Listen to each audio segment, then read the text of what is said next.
This is Ivan Orr with Grown Folks Music, and we're actually doing a very, very special interview here in one of my favorite cities, Washington, D.C., with none other than Columbia Knights. So why don't we go ahead and get things started with gentlemen, and have you introduce yourselves, and then we'll talk about the music. So. All right, my name is Johnny Daise, one half of Columbia Knights. Yep, and I'm Hayling Price, the other half. Yeah, well, it really is great to be here with you all today, gentlemen. I kind of like to start at the beginning, the genesis. Yeah. So let's talk a little bit about the genesis and the concept of Columbia Knights, how it all came together, and whichever one of y'all wants to take it. Kick it out. Yeah. So I guess the genesis was in Philadelphia. Okay. I'm from New York, New Rochelle, and John's from out here, D.C. area. Okay. And we connected through a mutual friend. So he went to high school with a brother that I went to college with, Jason Edwards, who actually plays some of the percussion on our album. Nice. Really talented producer, Brother Spanky. Okay. So he's got some good work out there too, so check out Brother Spanky for sure. For sure. So Jason was drumming in a band called Like Minds that I joined as a keyboardist, I think my second or third year at Penn. And so we were based at the University of Pennsylvania, and John was nearby at Haverford College. Okay. Yeah. And our bassist, I believe, graduated, and John was like, "Oh, I know a cat." So right. We brought him in. He kind of he was ringing for us on a particular gig, and then kind of came to the fold, the more permanent fixture. Yeah, I remember those days. Because I played in jazz groups with Jason a lot. Okay. And I remember him inviting me to check out Like Minds and see their shows, and I was like, man, I really want to be a part of that group. There's something there. So when he finally called me in, it was really exciting. And then that's when I met Hayling, one of these the very first gigs he invited me to. Yeah, and then we reconnected down here. We both relocated to D.C. and ended up in the same neighborhood after college. What are the odds? Yeah, that's what I was saying. So he was playing in a bunch of bands when we first got out here, and I was just doing a lot of solo production. So really, I was working with hip hop and spoken word and vocalists, different kind of artists, a lot of rappers, and put out a beat tape that was received kind of well, but also really trying to step up my musicianship too. So I was, I guess you could say, classically trained growing up. I played keys for a while before the college band experience, and wanted to really get back into that. Okay. So even though I was production heavy and doing a lot, I was comfortable in the home studio, I hadn't really been playing out. Okay. So kind of reconnected with John and thought, hey, why don't we sort of mix it up? Yeah. See what's happening. I finally got on the brother's calendar. We started making it happen. Right. So you seem to have really that marriage of the best of both worlds, which is, not forsaking the technology, but at the same time not having the technology be so much of a crush. So is that something that you feel has been missing from the landscape, or as far as just productions that have real playing, that real heartbeat in the music, or how do you feel about that? Music today? I guess more recently, if you look at kind of popular music, it does kind of lean heavier on the technology side, and it's hard to find like a lot of musicians that kind of find a good marriage of both aspects of the music. Just tell us a little bit about how because teams work in different ways. I know Bernie Taupin wasn't even in the same room with Elton when they were all the great hits. But how does Columbia Knights, how do you all collaborate, or does it vary? It does vary kind of from song to song what we work on. But I guess usually we start our sessions here mostly, in this very room, and we'll kind of have some ideas. We talk back and forth. Hayling will be on keys and I'll be on bass. Maybe Hayling will do some drum programming. We'll play on top of that, and we'll kind of start from there. And then I guess maybe when we get to my place, that's when we do kind of finishing touches, live percussion, the vocals, other things like that. But yeah, it starts here and we kind of finish it over at my place, and then it comes back here, I guess, for the the mix down. The mix down. Okay. Yeah. And now I'm just being curious, and I'm sure it varies from project to project, track to track. But typically for you all, how long of a process might that be? It really varies, but the EP that we have coming out, Dawn Dust, that'll be out hopefully next month in May. We can talk more about that in a minute for sure. But of the tracks on there, the majority of them were kind of in and out of different stages of development for about like upwards of 2 years. Yeah. Okay. So it was the kind of thing where we had a lot of tunes. We were really happy with a lot of ideas and concepts.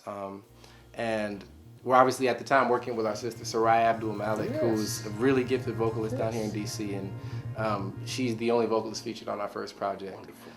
So we were building with her and would sort of share ideas, and I mean most of the stuff that each of us brought to the table floated, with the group. And basically I connected with Soraya just through a mutual friend down here. Heard her singing one day. I believe it was Didn't You Know, the Erykah Badu track on Mama's Gun. And I heard the song playing, and I'm like, those vocals sound a little louder than the mix than I remember. Right. Oh no!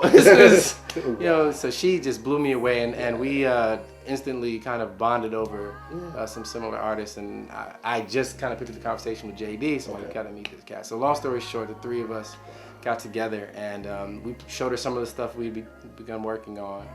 So yeah, we had different phases of completion, and thanks to technology, a lot of times John and I would work independently, and I would take stuff on the road with me if I travel, and what do you think of this, and just kick ideas around. And after a lot of conceptualizing and thinking through what a coherent sound for a project would be, we got these tracks together.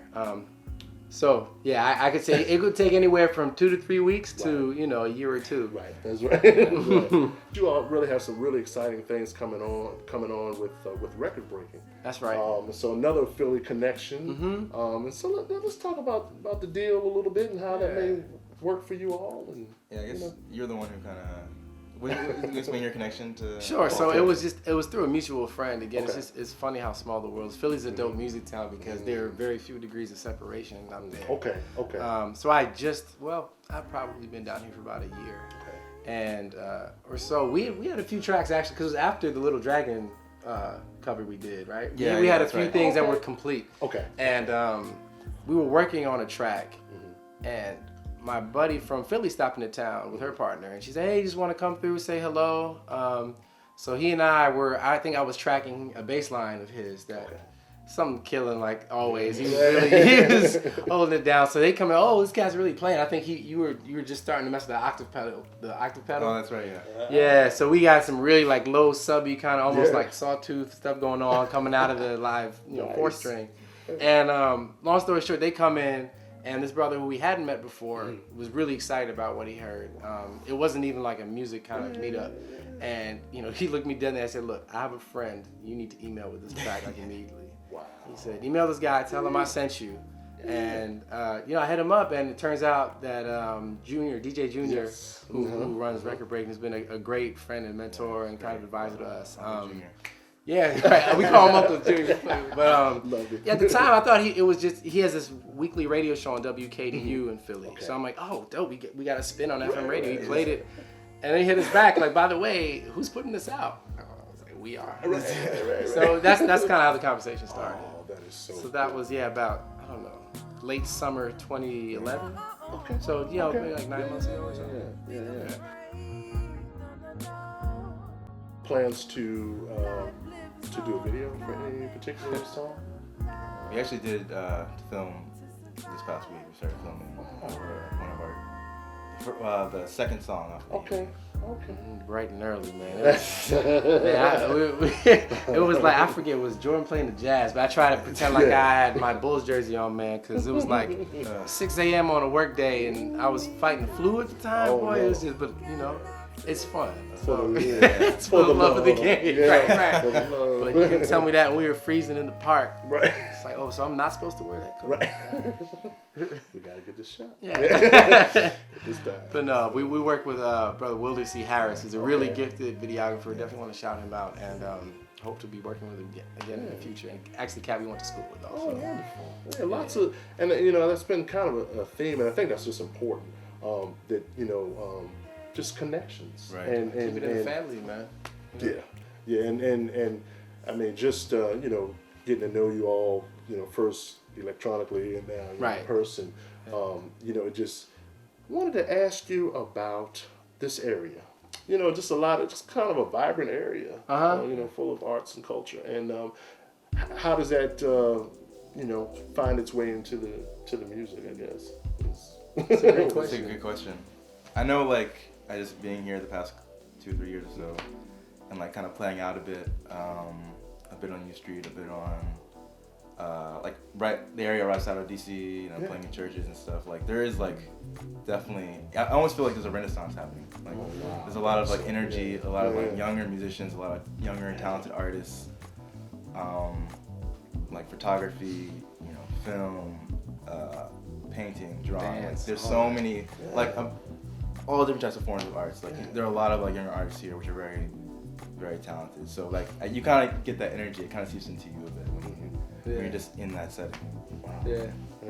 Yeah, I think it's important to surround yourself with the stuff that makes you tick, and then the influences that keep your juices flowing. My family loves some Motown, so like having that in heavy rotation, like James Jamerson, like was my personal bass influence. Like not even being aware of his name when I was younger, when I was a kid. Like I just heard those sounds like all day. And my mom's family in particular loves Stevie Wonder too. So, so him. And then I also was really into the Beatles too. Okay. Well, so that's one part of it. Like you want to. Yeah, no, I think the cool thing about our sound is that it kind of the concept that I think of when I sort of try to snapshot our music is like Sankofa. So this kind of like African-centered principle of looking back while moving forward. So I think for us it's like about how do you hold on to that foundation, but sort of shift it in kind of a progressive direction, right? So we've been listening to a lot of that, sort of the Motown, the Sly, Marvin, Steve, the stuff we all grew up on, right? But then figuring out where the lineage continues and how that happened, and what we kept on returning to was my prized possession in my little collection here. That's D'Angelo's Voodoo. So Voodoo's been a really it's been kind of an anchor for us the last few months. I finally got a hold, they're out of print and not easy to get a hold of, but I paid, saved my pennies and found a copy not in the last 6 months. And we had we actually do relatively frequently. We have these Friday night listening sessions where we get together with a group of friends and we'll pick a couple records and just dig deep. Man, that's so cool. A lot of fun. And Voodoo, we found that, came out 12 years ago. We've all listened to it plenty of times, but there's still so much to glean from every listen, so much to unpack from. The way things are sequenced, written to, on my end, the way Russ Elevado mixed it. I was just watching this 2-hour Red Bull Music Academy lecture, which that's blew my mind. That's so thinking about how it all came together from soup to nuts and what made it stick, because there's no particular way you can codify it. It's it's a vibe, and it's kind of the sum of all those historic parts. So, just trying to learn the language, I guess. Sure. Oh yeah. We've seen, and actually this is something I read on a lot of blogs similar to Grown Folks Now, where this sort of take over the four on the floor phenomenon. So a lot of this kind of house centric pop stuff has crept into R&B, which resonates with some people. And I'm not firing shots at any particular artist or any particular space, because that does it for a lot of folks. Sure. But I think when we talk about drawing from that black pool of genius, it's not necessarily positioning yourself within that pool, but it's who's looking there trying to take a dip? Because I'm trying to, is the pool still open? How can I get down? Yeah, it's so that's what we're trying to find. Oh, I love that. Yeah. And what are you all?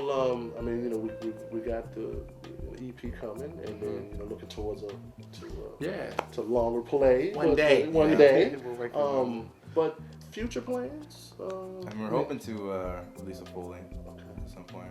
We're in talks with a number of vocalists to collaborate with, and we're really excited about those opportunities in this coming year.